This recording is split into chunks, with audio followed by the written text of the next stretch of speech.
सटाणा तालुक्यातील कांदा उत्पादक वर्ग मोठा असल्याने सटाणा बाजार समितीमध्ये मोठी उलाढाल होत असते.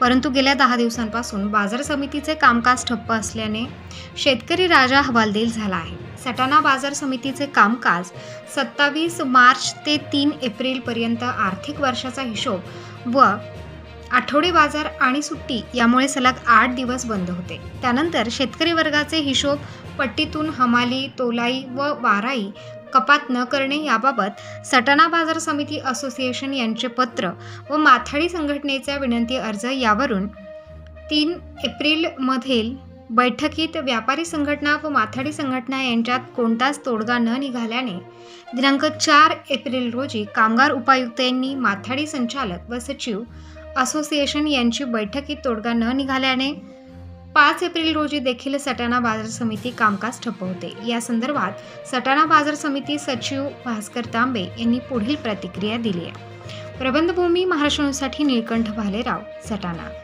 नमस्कार, मी निळकंठ भालेराव प्रबंधभूमीमधून बोलतोय. नमस्कार, मी तांबे भास्कर, सचिव सटाणा बाजार समिती.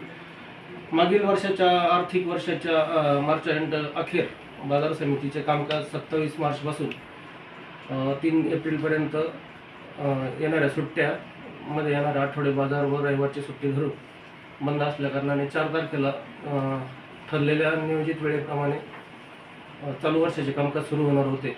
परंतु बाजार समिती सटाणा व जिल्ह्यातील व्यापारी असोसिएशन यांनी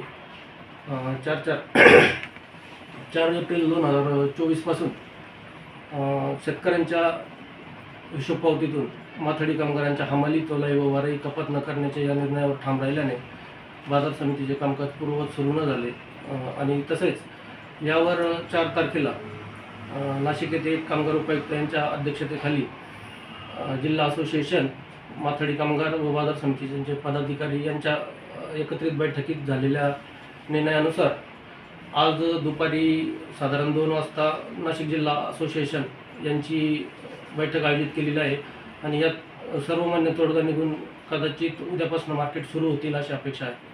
धन्यवाद.